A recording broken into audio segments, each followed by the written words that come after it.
how to understand how to use systems like Unity or like Blender to create games for others or for myself. And that's beneficial to me because it's something I can use in the future to make money or like just like to have fun.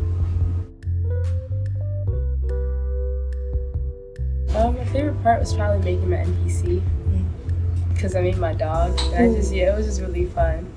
Especially since it was really hard at first, but then after I started to learn like more about the program Blender, it was pretty like not easy, but it was just entertaining. Like it wasn't boring at all. I just liked it. It was really fun.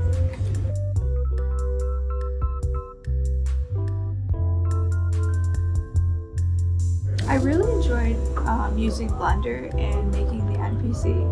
I thought it was really satisfying, like after 2 days, just seeing it like fully fleshed out with color, and it was like 3D modeled and stuff, so that's pretty cool.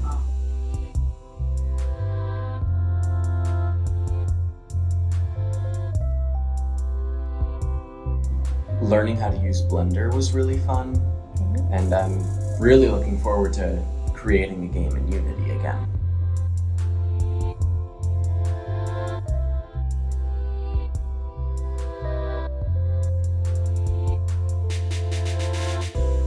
In general, like tech classes can be overwhelming and stuff, but this one was great. It was beginner friendly, and everyone here, like the Studio X team, are really nice, and they definitely help you along the way. They're great guides.